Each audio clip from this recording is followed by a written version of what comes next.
কেউ কেউ বলেছেন এদেশে আরবের ইসলাম চলবে না, এখানে চলবে নদীমাতৃক ইসলাম। ইসলামের কি এরকম ভূখণ্ড ভিত্তিক ভাগযোগ আছে? এ ব্যাপারে কোরআন সুন্নাহ কি বলে? কেউ মারা গেলে আমরা সাধারণত তাকে ক্ষমা করে দেই, আমাদেরও তো তার কাছে ক্ষমা চাওয়ার প্রয়োজন থাকে। মৃত ব্যক্তির সাথে আমাদেরও তো হিসাব নিকাশ থাকতে পারে। মৃত ব্যক্তির কাছ থেকে কিভাবে আমরা ক্ষমা চাইব? সূচিবায়ু থেকে মুক্তির উপায় এবং আমল বলবেন প্লিজ। বারবার হাত ধুলেও মনে হচ্ছে পরিষ্কার হচ্ছে না। আমি আতর বিক্রয় করি। আমি একটা আতর কিনেছি যার নাম হচ্ছে একজন বিধর্মী গায়িকার নামে, সাথে সাদৃশ্যপূর্ণ। এখন এটা বিক্রি করা এবং ব্যবহার করা কি হালাল হবে? একজন অপরিচিত ভদ্র মহিলাকে মায়ের মতো দেখি, ওনার সাথে কথা বলা যাবে? আমি একজন অটো চালক আর আমার একজন ভাই সিএনজি চালক।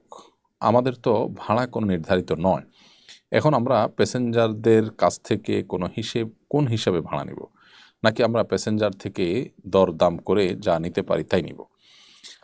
দেখুন, আপনি প্যাসেঞ্জার এর কাছ থেকে যখন ভাড়া নেওয়ার প্রসঙ্গ আসবে, দেখবেন যে যেই দূরত্বে যেই ভাড়া প্রচলিত আছে সেটাই আপনার ভাড়া হিসাবে নির্ধারিত হবে। আপনি যদি দরদাম করে নেওয়ার সুযোগ থাকে এবং দরদাম করে নেওয়ার প্রয়োজন দেখা দেয় এবং নির্দিষ্ট কোনো অফিসিয়াল ভাড়া নির্ধারিত না থাকে, তাহলে সেটা আপনি করতে পারবেন, সেটা জায়েজ আছে। আর বিশেষ করে সিএনজিতে যেহেতু মিটারে পরিচালনা করার কথা সিএনজি, তো এই সিএনজিতে আপনার মিটারের বাধ্যবাধকতা যদি আপনাকে আইনের মাধ্যমে আপনাকে বলে দেওয়া হয় বা আপনি সেটার অধীনে পরিচালিত হয়ে থাকেন এবং আপনি যদি সই করে সেটাকে গ্রহণ করে থাকেন, এগ্রি করে থাকেন যে আপনি মিটারে পরিচালিত হবেন, তাহলে আপনার মিটারে পরিচালিত হওয়া উচিত। আমি জানি না এখানে গ্যাপের জায়গাটা কোথায়। অনেক সিএনজি চালকরা বলেন যে মিটারে পরিচালিত হলে বা মিটারে যদি সিএনজি চালান তাহলে তারা কোনোভাবে পোষাইতে পারেন না। তো যদি তারা পোষাতে না পারেন তাহলে সেক্ষেত্রে এটাকে যৌক্তিক পর্যায়ে নিয়ে আসা উচিত। নিশ্চয়ই যথাযথ কর্তৃপক্ষ যৌক্তিক একটি হার ঠিক করেছেন। যদিও আমাদের দেশে নানা অসততার কারণে দেখা যায় যে তাদেরকে ঘুষ দিতে হয় বিভিন্ন ক্ষেত্রে।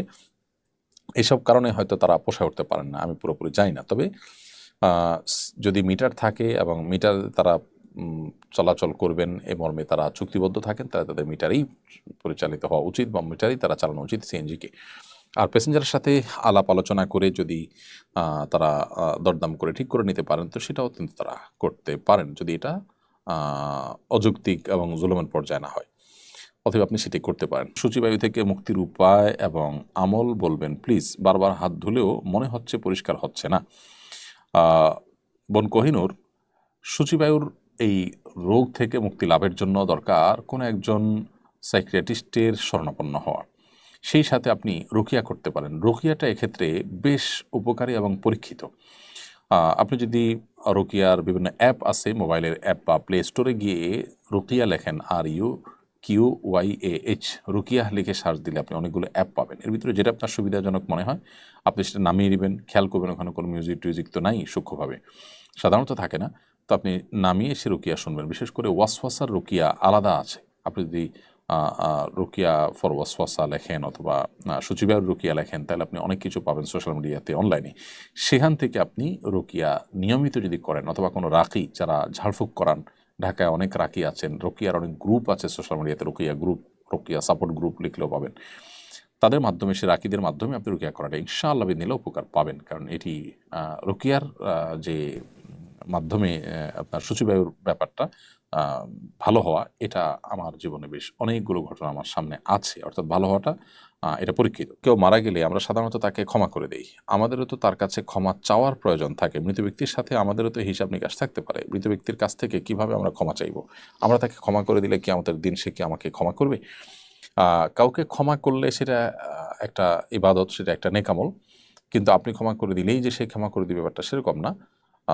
এই জন্যই তো জীবদ্দশাতে কারোর সাথে কোনো পাওনা দেনা থাকলে, কোনো প্রকার আপনার ক্ষমা চাওয়ার মতো ইস্যু থাকলে সেগুলো চেয়ে ফেলা উচিত। নবী করিম সাল্লাল্লাহু আলাইহি ওয়াসাল্লাম বলেছেন, সেদিন আসার আগেই তোমরা পরস্পরের মধ্যকার বিবাদমান বিষয়গুলো নিষ্পত্তি করে ফেলো, যেদিন কেউ কারোর হবে না, এবং প্রত্যেকটা বিষয়ের বিচার আল্লাহ তাআলা করবেন।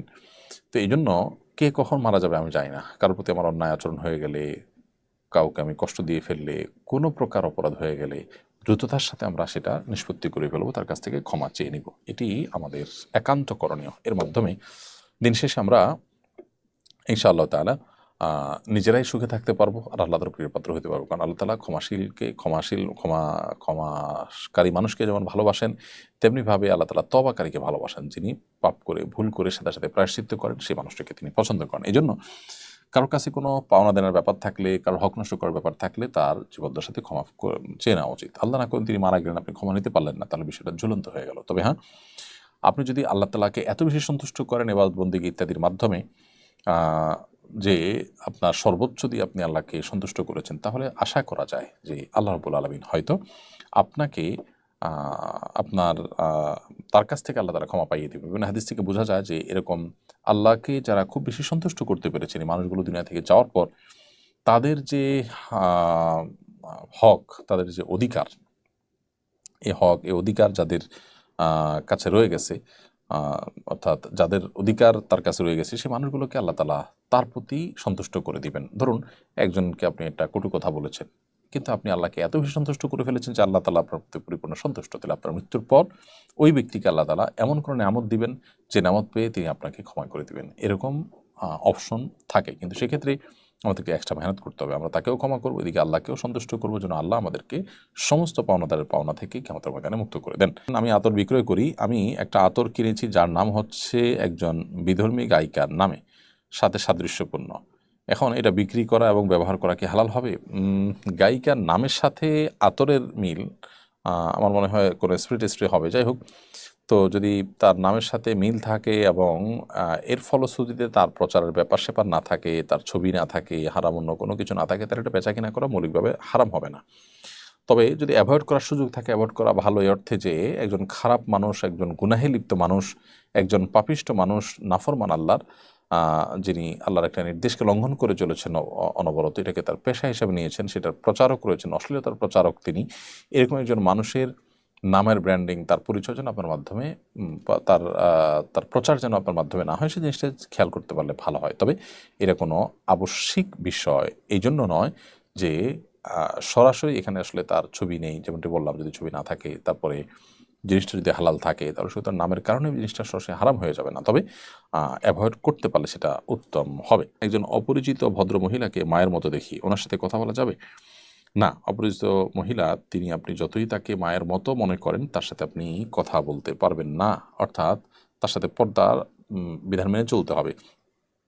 কথা বলতে পারবেন না মানে হলো যে শরিয়ার যে বিধিবিধান আছে মাহরাম নারীর ক্ষেত্রে, সেভাবে আপনি কথা বলতে পারবেন না। মাহরাম নারীর সাথে যেভাবে কথা বলেন সেভাবে। গায়রে মাহরাম নারী হিসাবে গায়রে মাহরাম নারীর সাথে কথা বলা যায়, প্রয়োজনীয় কথা, সেক্ষেত্রে কথার ভিতরে কোমলতা সৃষ্টি করা যায় না। এই বিষয়গুলোকে মেনটেন করে আপনি তার সাথে কথা বলতে পারবেন। এর বাইরে আপনি যদি তার সাথে সাধারণভাবে মাহরাম আপনার মায়ের মতো মার সাথে যেভাবে কথা বলেন সেভাবে কথা বলা জায়েজ মনে করেন, তাহলে সেটা আপনার ভুল হবে। কারণ মায়ের মতন হলে তিনি মা হয়ে যান না। একজন মানুষ যখন আপনার সাথে রক্তের সম্পর্ক নেই, তিনি যখন আপনার মাহরাম নন, তখন তার সাথে পর্দার বিধান আপনার জন্য প্রযোজ্য হবে। হ্যাঁ, তার বয়স যদি এত বেশি হয় যে তিনি বৃদ্ধ হয়ে গেছেন, অনেক বেশি বৃদ্ধ হয়ে গেছেন, যে একজন পুরুষ তার প্রতি আকৃষ্ট হওয়ার মতো বয়সে তিনি নেই, তাহলে সেক্ষেত্রে ভিন্ন বিষয়। কেউ কেউ বলেছেন এদেশে আরবের ইসলাম চলবে না, এখানে চলবে নদীমাতৃক ইসলাম। ইসলামের কি এরকম ভূখণ্ডভিত্তিক ভাগযোগ আছে? এ ব্যাপারে কোরআন সুন্নাহ কি বলে? দেখুন, আরবের ইসলাম চলবে না, তার্কিশ ইসলাম চলবে না, ইরানি ইসলাম চলবে না, বাংলা ইসলাম চলবে, এই সমস্ত কথা যারা বলছেন তারা হয় ইসলাম বোঝেন না, আর না হলে ইসলামের নাম দিয়ে মানুষকে তারা বিভ্রান্ত করতে চেষ্টা করছেন। তারা জানেন না তাদের এই চেষ্টা তারা সফল হওয়ার কোনো পথ খোলা নেই।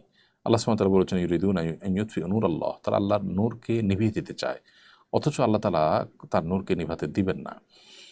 পৃথিবীতে বহু মানুষ চেষ্টা করেছে ইসলামকে সংকুচিত করবার জন্য, বিকৃত করবার জন্য, এদের কেউই কিন্তু চূড়ান্তভাবে সফল সাকসেস হয় নাই। সাময়িকভাবে কেউ কেউ সুবিধা পেলেও আল্লাহ সুবহানাহু ওয়া তাআলা তাদের প্রত্যেককে চূড়ান্তভাবে পাকড়াও করেছেন। পৃথিবীতে যেদিন ইসলাম টিকার মতো পরিবেশ থাকবে না, পৃথিবীই থাকবে না, আল্লাহ তাআলা কিয়ামত সংগঠন করে ফেলবেন। অতএব তাদের এই দিবাস্বপ্ন এটি কখনোই বাস্তবায়ন হবে না। দেখুন, ইসলাম হলো আল্লাহর পক্ষ থেকে মনোনীত দিন। আল্লাহ বলেছেন ইন্নাদ-দীন ইনদাল্লাহ ইসলাম। ইসলাম হলো আল্লাহর পক্ষ থেকে মনোনীত দিন। ইসলাম আল্লাহ তাআলা তার রাসূলের মাধ্যমে কোরআন নাজিল করার মধ্য দিয়ে আমাদেরকে দিয়েছেন। এই কোরআন নাজিল হয়েছে নবী সাল্লাল্লাহু আলাইহি ওয়াসাল্লামের প্রতি, এবং বাংলাদেশে, ইরানে, তার্কিতে আলাদা আলাদা কোরআন নাজিল হয় নাই, আলাদা আলাদা নবী আসে নাই। তাহলে বাংলার ইসলাম আলাদা কিভাবে হবে? ইসলাম যে পদ্ধতিতে এসছে, ইসলাম যার উপরে নাজিল হয়েছে, তিনি যেহেতু একজন, অতএব ইসলামের ফরম্যাট তো একাধিক হতে পারে না। বিধায় এটা সুস্পষ্ট বিভ্রান্তি এবং গোমরাহি ছাড়া আর কোনো কিছু নয়। বিধায় এই ব্যাপারটিতে আমাদের সর্বোচ্চ সতর্ক থাকতে হবে এবং দায়িত্বশীলতার পরিচয় আমাদেরকে দিতে হবে। তা না হলে আমার মনে হয় যে আমরা বিভ্রান্তির বেড়াজালে আমরা নিপতিত হব, যারা আমাদেরকে এই তথাকথিত বাংলা ইসলাম, আরব ইসলাম বলতে বিভাজন করছেন। ইসলাম আসলে কোনো জায়গা দেখে, কোনো অঞ্চল দেখে চলে না। ইসলাম কোরআন সুন্নাহ দেখে চলে। কোরআন সুন্নাহর সাথে নবী সাল্লাল্লাহু আলাইহি ওয়াসাল্লামের নির্দেশনা, কোরআনের আয়াতের সাথে যার যত মিল থাকবে, ইসলামের ক্ষেত্রে তিনি ততটাই পিওর হিসাবে বিবেচিত হবেন। এক্ষেত্রে আপনার অঞ্চল কি, আপনি কোন দেশে আছেন, এই বিষয়গুলো আসলে একেবারেই বিবেচ্য নয়। বিধায় এই বিষয়ে আমাদেরকে সর্বোচ্চ দায়িত্বশীলতার পরিচয় দিতে হবে।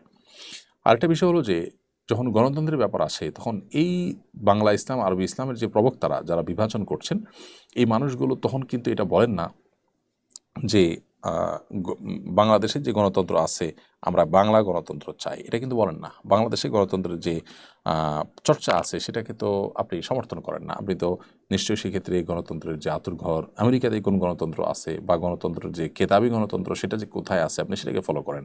আপনি তো এখানে আপনার অঞ্চলে কোন গণতন্ত্র চর্চা আছে সেটা তো আপনি দেখেন না। তাহলে ধর্মের বেলায় কেন আপনি সেই কাজটি করছেন না? এ বিষয়ে আমাদের প্রত্যেকটা মানুষকে সজাগ থাকতে হবে। যারা আমাদের দেশে ইসলামকে বিকৃত করার বা বিকৃত ইসলামকে উপস্থাপন করার চেষ্টা করছে, তাদেরকে থামাতে হবে। আল্লাহ তাআলা তাদেরকে হেদায়েত দান করুন।